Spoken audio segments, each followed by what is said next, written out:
Hello students. JEE advance 2022 में पूछे गए कैपेसिटर का क्वेश्चन डिस्कस करते हैं हम लोग। Okay, a medium having dielectric constant K greater than 1, K का वैल्यू 1 से बड़ा है, fills the space between plates of a parallel plate capacitor. The plates have large area and distance between them is D. दोनों प्लेट के बीच का separation दिया हुआ है D. Capacitor is connected to a battery of voltage V, दिख रहा है यहाँ भी वोल्टेज बैटरी से कनेक्टेड है, as shown in the figure.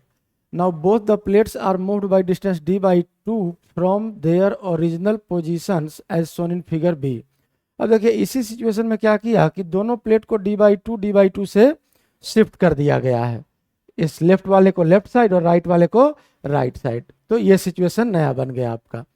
अब ये क्या बोल रहा है, in the process of going from configuration depicted in figure A, ये सिचुएशन इनिशियल था, to that in figure B, ये फाइनल सिचुएशन है। Which of following statements is are correct, कौन सा सही है इसमें से चुनना है हम लोगों को। ये मल्टीपल करेक्ट क्वेश्चन है। The electric field inside dielectric material is reduced by A factor 2k। करा कि यहाँ से जब यहाँ गए तो इलेक्ट्रिक फील्ड 2k के फैक्टर से रिड्यूस कर जाता है। चेक करते हैं हम लोग क्या होता है इस कंडीशन में। देखिए इस कंडीशन में आपका पोटेंशियल डिफरेंस कितना है, v। तो हम लोग इंटेंसिटी डायरेक्टली भी लिख सकते हैं, चूंकि फील्ड यूनिफॉर्म है, E equal to V by D, और डायरेक्ट भी लिख सकते हैं और सॉल्व भी कर सकते हैं। अगर इस केस में हम लोग Q का वैल्यू निकालें कि इस प्लेट पर कितना चार्ज आएगा, तो Q इक्वल टू क्या होता है, Q इक्वल टू हम लोग जानते हैं C भी। तो C का वैल्यू कितना हो जाएगा इस केस में, area A epsilon naught, dielectric से कंप्लीटली फिल्ड है, डाइलेक्ट्रिक कांस्टेंट K और divide by plate separation D। ये हो गया C, और Q equal to C into V, V का वैल्यू भी दिया हुआ है, यही आ गया Q। अब अगर इंटेंसिटी देखें तो इंटेंसिटी क्या होता है, इंटेंसिटी होता है Q by A epsilon not. पढ़े होंगे आप लोग कैपेसिटर में, इस प्लेट के कारण भी Q by 2 epsilon not, Q by 2 epsilon not, और इसके कारण भी Q बाई 2 एप्सिलॉन नॉट, दोनों का डायरेक्शन सेम हो जाता है तो ऐड होकर Q by A epsilon not. अब सामने Q by A epsilon not का वैल्यू रख लीजिए, तो ए एप्सिलॉन नॉट से इधर डिवाइड कर दीजिए, तो देखिए E का वैल्यू कितना आ जाएगा, ये आ जाएगा K भी बाई डी। और साथ में डाइलेक्ट्रिक फील्ड किया हुआ है, तो अगर ये डाइलेक्ट्रिक नहीं होता तब ये इंटेंसिटी होता, डाइलेक्ट्रिक है तो क्या करेंगे, डाइलेक्ट्रिक कांस्टेंट से डिवाइड कर देंगे, और फाइनली ये वैल्यू क्या आ गया, v बाई डी। ये इस केस के लिए इंटेंसिटी का वैल्यू आ गया। अब इस केस में इंटेंसिटी का वैल्यू क्या होगा सो देखते हैं हम लोग।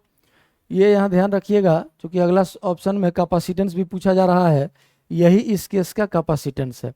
अब देखिए इस केस में अगर हम लोग इंटेंसिटी निकाले हैं तो सबसे पहले हम लोग चार्ज लिखते हैं, तो Q इक्वल टू क्या होता है, C भी। तो C का वैल्यू लिखना होगा यहाँ, तो C इक्वल टू आप लोग पढ़े होंगे कैपेसिटर में जब डाइलेक्ट्रिक इंसर्ट किया जाता है, लेकिन पूरे स्पेस में नहीं है, पार्टली फिल्ड है, तो area A epsilon not divided by total thickness. Total thickness कितना है, separation 2D, d/2 plus d/d/2 minus dielectric वाला सेपरेशन घटा दिए D, और प्लस डाइलेक्ट्रिक के पार्ट के लिए डी बाई के। अब अगर इसको हम लोग, ये हो गया आपका C कैपेसिटेंस, और इनटू भी, अगर इसको हम लोग जरा सा सॉल्व कर लें तो यही वैल्यू आ जाएगा आपका कितना, K से ऊपर नीचे मल्टीप्लाई कर दीजिए, तो ये हो गया A एप्सिलॉन नॉट K भी डिवाइडेड बाई, नीचे जब मल्टीप्लाई करेंगे तो देखिए 2D माइनस डी है तो D बचा, और D ये कॉमन भी आ जाएगा, और यहीं बचेगा K मल्टीप्लाई होने के बाद, कॉमन लेने के बाद, और यहाँ K कैंसिल होके 1 बच गया, तो ये आ गया आपका K प्लस 1 इंटू डी, यही आ गया आपका Q। अब अगर इस केस में हम लोग देखिए दो स्पेस है, यहाँ पर इंटेंसिटी लिखेंगे ये अलग होगा, यहाँ भी इंटेंसिटी यही E1 ही होगा, लेकिन इस स्पेस में अगर आप इंटेंसिटी लिखिएगा तो ये अलग आएगा क्योंकि डाइलेक्ट्रिक है यहाँ। अब अगर E1 का हम लोग वैल्यू लिखें तो E1 इक्वल टू आ जाएगा आपका कितना, Q by A epsilon not, net intensity जो फॉर्मूला यहाँ लगाए थे डाइलेक्ट्रिक की वजह से कैसे डिवाइड किए हैं यहाँ, इक्वल्स, अब क्या हो जाएगा Q बाई ए एप्सिलॉन, देखिए Q है ए एप्सिलॉन नॉट से डिवाइड कर दीजिए, तो ये हो गया K भी by K plus 1 into D. और अब अगर E2 का वैल्यू आप देखेंगे तो E2 इक्वल टू क्या हो जाएगा, E1 बाई K, डाइलेक्ट्रिक के इनसाइड क्या हो जाता है, intensity dielectric constant times reduce हो जाता है, तो E1 बाई K। अब E1 का वैल्यू सामने दिख रहा है, K से अगर डिवाइड कर दें तो ये वैल्यू आ गया कितना, V by K plus 1 into D. अब यहाँ देखिए नेट इंटेंसिटी जो डाइलेक्ट्रिक के इनसाइड है, यहाँ था V बाई डी और यहाँ आ गया V by K plus 1D। तो के प्लस 1 के फैक्टर से रिड्यूस हुआ है, ना कि 2K के फैक्टर से रिड्यूस हुआ है। तो पहला ऑप्शन क्या हो गया अपना, गलत हो गया। दूसरा ऑप्शन देखते हैं, capacitance is decreased bye a factor of 1 by K plus 1। अब देखिए अभी बताए थे यही ब्रैकेट इनिशियल कंडीशन में कैपेसिटेंस है ए एप्सिलॉन नॉट के बाई डी, और ये जो ब्रैकेट है ये फाइनल सिचुएशन में कैपेसिटेंस है। तो अगर इस Q के एक्सप्रेशन से V को हम लोग सेपरेट कर दें तो कैपेसिटेंस क्या आ गया, ए एप्सिलॉन नॉट के बाई के प्लस 1D। मतलब यहाँ से अगर फाइनल कैपेसिटेंस हम लोग इधर लिख लें तो फाइनल कैपेसिटेंस क्या है आपका, ए एप्सिलॉन नॉट के by K plus 1 into D. Initial capacitance क्या था, के प्लस 1 या नहीं था, तो 1 बाई के प्लस 1 के फैक्टर से ही क्या हो गया है, रिड्यूस हो गया है। तो दूसरा ऑप्शन आपका सही है। तीसरा ऑप्शन देखिए, voltage between capacitor plates is increase by a factor of के प्लस 1। नहीं, बैटरी जब कनेक्टेड है तो दोनों प्लेट के बीच का पोटेंशियल डिफरेंस ऑलवेज क्या रहेगा, सेम रहेगा, भी ही रहेगा। तो तीसरा ऑप्शन भी गलत हो गया। चौथा ऑप्शन देखिए, work done in the process does not depend upon presence of dielectric material.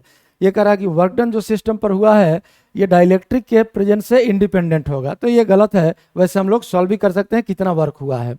देखिए वर्क सॉल्व करने के लिए क्या करेंगे हम लोग कि इस सिस्टम पर, इस कैपेसिटर पर कौन कौन सा एक्सटर्नल एजेंट वर्क कर रहा है पहले ये देख लेते हैं। तो एक एक्सटर्नल एजेंट वो है जो प्लेट्स को सेपरेट किया है, और दूसरा एक्सटर्नल एजेंट है बैटरी। तो ये दोनों इस सिस्टम पर वर्क कर रहा है। तो यहाँ से हम लोगों को लिखना होगा equation, work done by external agent plus work done by battery और equal to change in energy of capacitor. अब यहाँ से अगर हम लोग इस इक्वेशन को सॉल्व करें तो W एक्सटर्नल का वैल्यू क्या आ जाएगा, चेंज इन पोटेंशियल एनर्जी। देखिए यहाँ दोनों के से पोटेंशियल डिफरेंस तो ऑलवेज सेम है, बैटरी रिप्लेस किए नहीं है, बैटरी को डिस्कनेक्ट किए नहीं है, तो हम लोग हाफ CV² यूज कर लेते हैं।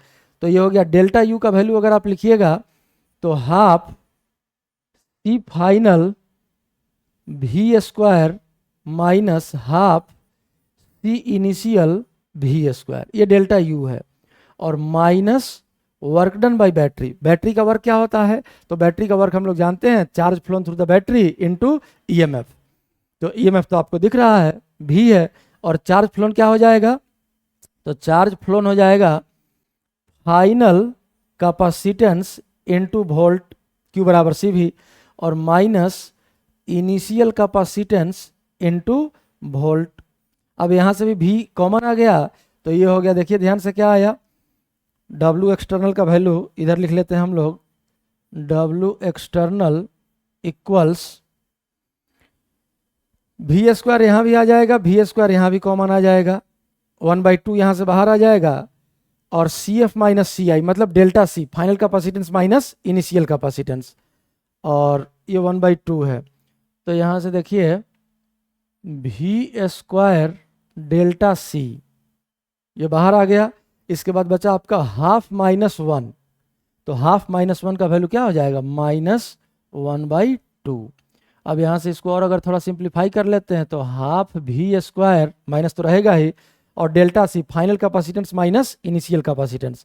तो देखिए फाइनल कैपेसिटेंस आपका यही है, यहाँ लिखे हैं फाइनल कैपेसिटेंस, और इनिशियल कैपेसिटेंस आपका ये ब्रैकेट है। अगर फाइनल में से इनिशियल को हम लोग घटा दें तो ध्यान से देखिए ए एप्सिलॉन नॉट के बाई डी कॉमन आ जाएगा, ए एप्सिलॉन नॉट के बाई डी कॉमन आ गया, और बचा क्या, तो फाइनल के पास बचा 1 बाई के प्लस 1 माइनस 1। यहाँ तो सारा कॉमन आ गया है। अब ये वैल्यू अगर हम लोग सॉल्व करें तो देखिए यहाँ ध्यान से के प्लस 1 LCM आ गया, और 1 माइनस के प्लस 1, तो 1 और 1 कैंसिल हो जाएगा, माइनस के माइनस माइनस प्लस, और ये के² हो गया, क्या आ गया value 1/2 V² A epsilon naught के² divided by K plus 1 into D. यही आ गया आपका work done by external agent plates को सेपरेट करने में। तो ये तो के से इंडिपेंडेंट नहीं है, यहाँ तो के लग रहा है, तो ये कह रहा है कि प्रेजेंस डाइलेक्ट्रिक के प्रेजेंस से इंडिपेंडेंट होगा, तो ये ऑप्शन भी क्या हो गया, गलत हो गया। तो ये है मल्टीपल चॉइस, लेकिन आंसर सिर्फ एक ही सही है, सिर्फ बी ऑप्शन।